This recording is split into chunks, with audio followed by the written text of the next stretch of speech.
Oi, turma, tudo bem? Hoje nós vamos estudar Física B, aula número 7, a reflexão total da luz. Pessoal, nas últimas aulas na última aula nós estudamos a refração e nas aulas anteriores nós estudamos a reflexão da luz, né? Nós estudamos os espelhos e tudo mais. Então, agora nós vamos ver um fenômeno bem interessante que é a reflexão total da luz. E para isso eu vou precisar que vocês tenham feito os exercícios e tirado as dúvidas da aula 6 especialmente, tá? Na aula anterior, pessoal, nós vimos sobre a refração, certo? E aí, o que acontece com a refração? Quando um raio luminoso, ele muda de meio, né? Então nós temos aqui o meio 1, quando ele passa para o meio 2, ele vai mudar a sua velocidade. E aqui, particularmente, pessoal, esse raio ele não sofre desvio. Por quê? Porque ele está perpendicular. Se ele está perpendicular, ele vai seguir a sua trajetória. Então, a definição de refração diz que, ao mudar de meio, o raio ele muda de velocidade.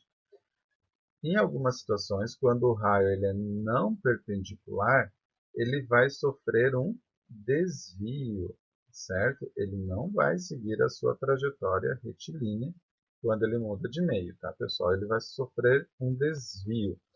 E o que acontece? Olha só, nós temos, lembra que esse ângulo aqui, ele era chamado de I, do ângulo de incidência?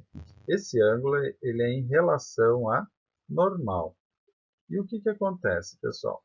Quando a luz atravessa um meio menos refringente para um mais refringente, ou seja, o índice de refração do meio 2, que é esse daqui, meio 2, ele for maior que o índice de refração do meio 1, o que acontece?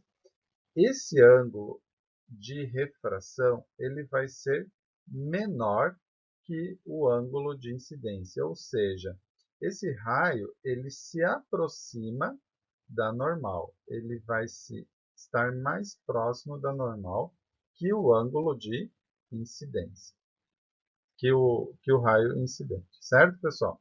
Ou seja, esse raio, o ângulo de incidência, ele vai ser maior que o ângulo de refração.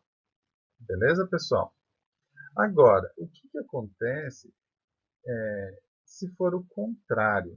Agora, aqui nessa situação, pessoal, nós temos o contrário. Olha só, o raio de incidência ele está na água, certo? E aí ele atravessa, ele vai mudar, né? Olha que bonitinho. Foi falar que estava saindo retinho, não saiu agora, não. Mas nós temos o raio de incidência na água e ele é refratado no ar. Então, o que acontece com o índice de refração 1 em relação ao índice de refração 2? Vocês concordam aqui que o índice de refração 1 agora ele é maior que o índice de refração 2? Antes, naquela outra situação, o índice de refração 1 era menor que o índice de refração 2. Agora é o contrário, tá, pessoal? Olha só, antes o raio refratado ele se aproximava à normal, pelo fato do índice de refração 2 ser maior do que o índice de refração 1. Agora é o contrário. Se é o contrário, considerando a reversibilidade da luz, pessoal, vocês concordam que esse raio refratado ele se afasta da normal? Ele vai se afastar da normal. Então, olha só, o ângulo I aqui e o ângulo R, o que eu posso concluir? Que o ângulo R daqui, eu posso concluir que o ângulo R, que é o ângulo de refração, ele é maior que o ângulo I. Isso pelo fato do índice de refração 1 ser maior que o índice de refração 2, tá, pessoal? Agora, se esse ângulo R é maior que o ângulo I, o que acontece? Vai chegar o momento, pessoal, olha só, conforme eu for aumentando esse ângulo de refração vai aumentando também, certo? Deixa eu fazer diferente aqui.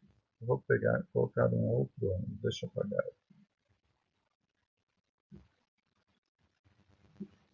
Olha só. Se eu pegar um ângulo de incidência maior aqui, vocês concordam que o ângulo de refração vai se afastar ainda mais da normal? Até chegar a um determinado ponto, pessoal, que esse ângulo aqui ele vai ser rasante ao meio 2, certo? Ele vai chegar num limite do ângulo 2, do meio 2, e ele vai seguir, né, paralelo a essa superfície, certo? E aí, pessoal, o que acontece? Esse ângulo aqui nós chamamos de ângulo limite. Esse ângulo limite é o que é o ângulo limite da refração. Por quê? Depois que esse raio de incidência tiver um ângulo maior, se o ângulo de incidência for maior que esse ângulo limite, o que vai acontecer? Vai acontecer um fenômeno bem interessante, que é o que nós chamamos de reflexão total.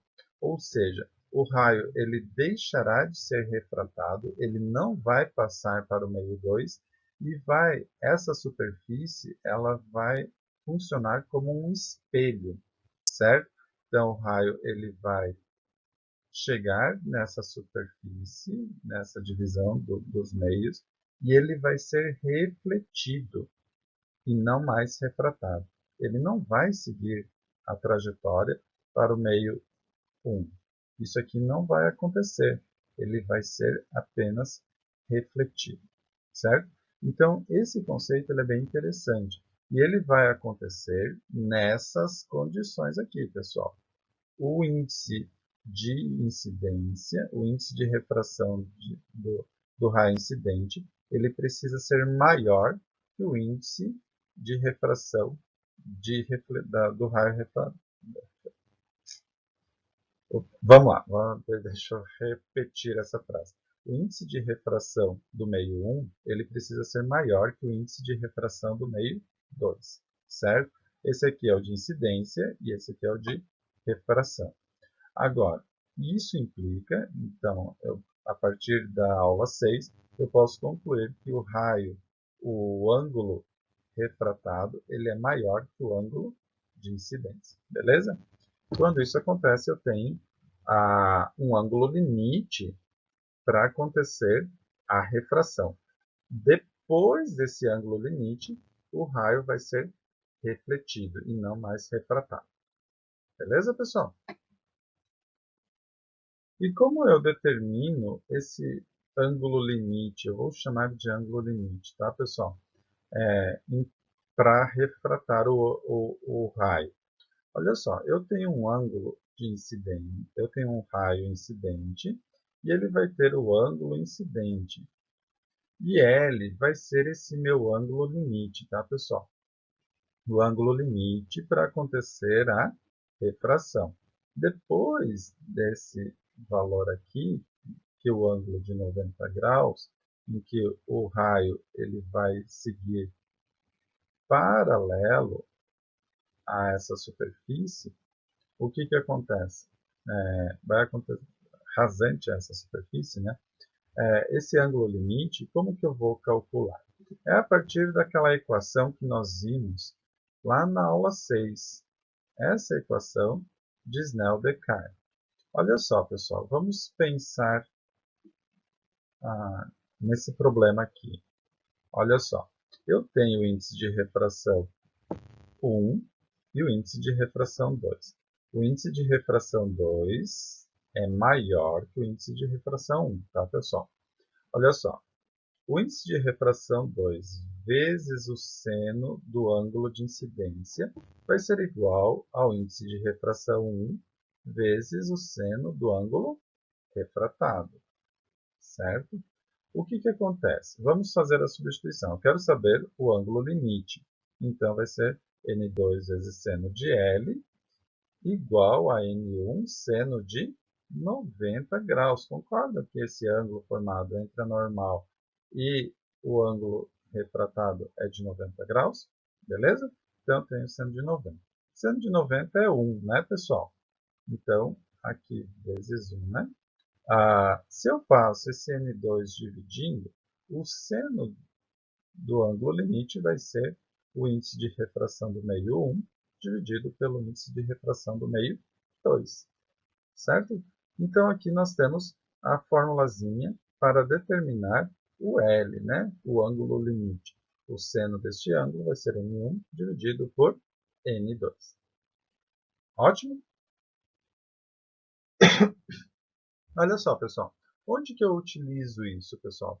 Olha só, tem a reflexão total da luz, ela é muito importante hoje na tecnologia, porque se nós observarmos a fibra ótica, ela vai usar justamente este conceito. Olha só, ele vai pegar um,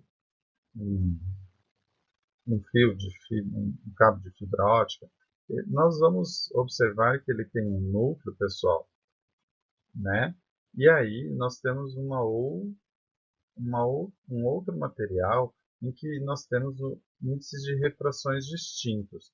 E o que acontece? Olha só, lá quando vai ser emitida uma fonte luminosa nesse núcleo, o que acontece? Quando ele entra nesse núcleo, ele vai ter esse índice de refração, aqui no caso, o índice de refração do núcleo, ele é maior que esse índice de refração dessa região verdezinha que aqui nós temos, pessoal. E aí o que acontece? Esse raio luminoso, ele tem um determinado ângulo especial superior ao ângulo limite, né, de refração. E o que acontece? Quando ele vai, como ele é maior que esse ângulo limite, quando ele atinge a superfície, em vez de ser refratado, em vez de ele atravessar o meio, ele vai ser refletido. E aí ele volta para o núcleo. E ele vai sendo rebatido constantemente.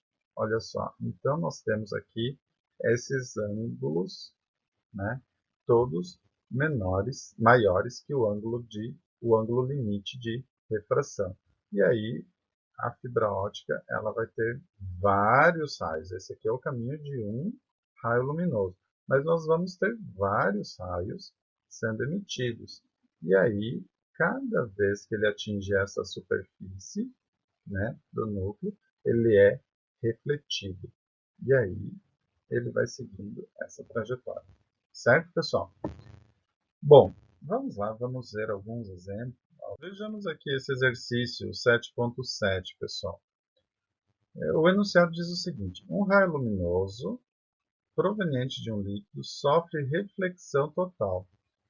Gostaria que vocês guardassem essa palavrinha, reflexão total, ao incidir na interface líquido-ar com ângulo de incidência igual a 45 graus. Sendo o índice de refração do ar igual a 1, a respeito do índice de refração NL do líquido, é correto afirmar, e aí ele dá as opções do índice de refração do líquido, né? Pessoal, observem aqui que o exercício ele diz que nesse problema já está ocorrendo a reflexão total, ou seja, a superfície já está funcionando como um espelho quando o raio ele tem um ângulo de 45 graus. Ou seja, aquela equação de Snell-Descartes não vai mais funcionar, porque a igualdade ela é válida para o fenômeno da refração. Ou seja, na reflexão total, eu vou utilizar uma desigualdade. Ou seja, o índice de refração do líquido vezes o ângulo de incidência, ele vai ser maior que o índice de refração do ar vezes o seno do ângulo de refração, de 90 graus lá no caso, né? Que era o ângulo limite. O que acontece aqui, pessoal? Olha só. Então, eu posso dizer que o seno NL, seno de 45, é maior que 1, o índice de refração do ar, seno de 90 graus, que é o limite do ângulo de refração. Substituindo, fazendo as substituições, NL vai ser raiz de 2 sobre 2 maior que 1. Aí, NL vai ser maior que 2 sobre raiz de 2. Se eu resolver isso, multiplicar por raiz de 2 sobre raiz de 2, né, o que vai acontecer? O índice de refração do líquido obrigatoriamente precisa ser maior do que raiz de 2. Beleza, pessoal? E aí, um outro exercício, né? Nesse exercício, pessoal, o 8 do módulo 7 diz o seguinte: o uso de fibras óticas em aplicações médicas tem evoluído bastante desde as aplicações pioneiras do Fiberscope, onde um feixe de fibras de vidro servia basicamente para iluminar e observar órgãos no interior do corpo humano. Hoje em dia, tem-se uma variedade de aplicações de sistemas sensores com fibras óticas em diagnóstico e cirurgia. Preencha as lacunas das frases a seguir. Então, nós vamos preencher esses espaços vazios aqui. Eu vou me ocultar para ler o texto. Olha só. O princípio é que, quando lançado um feixe de luz numa extremidade de fibra e pelas características ópticas do meio, ou seja, da fibra, esse feixe percorre a fibra por meio de reflexão, né, pessoal? Ele vai sofrer várias reflexões. A fibra vai funcionar como um espelho. Então, esse feixe de luz, eles vão sofrer diversas reflexões. A fibra possui, no mínimo, duas camadas: o núcleo, filamento de vidro, e o revestimento, material eletricamente isolante. No núcleo, ocorre a transmissão da luz propriamente dita. A transmissão da luz dentro da fibra é possível graças a uma diferença de índices do quê? O que nós estamos falando, pessoal? De índices de refração, né? O N1, N2, o N do ar, N do líquido, N do vidro, por exemplo, né? São índices de refração entre o revestimento e o núcleo, sendo que o núcleo possui sempre um índice de refração mais elevado. Lembra que o índice de refração de incidência é maior que o índice de refração de refração. Característica aliada ao ângulo de incidência, né? Então, como nós estamos falando como o índice de refração do núcleo é maior, mais elevado, e ali ocorre o ângulo de incidência, né? O raio incidente vai estar neste meio. Bom, características que, aliada ao ângulo de incidência do feixe de luz, possibilita o fenômeno da... O que vai acontecer quando o índice de refração é mais elevado? A reflexão total, né, pessoal? Beleza? Então, pessoal, tentem fazer exercícios. Há diversos exercícios em que vocês vão poder fazer os cálculos, né? Vejam, tomem cuidado, identifiquem o que é raio de incidência, o que é raio refratado, refletido, agora o que é ângulo de incidência, ângulo limite, e tentem fazer os exercícios. Qualquer dúvida, estarei à disposição e contem comigo, tá, pessoal? Um grande abraço e até mais.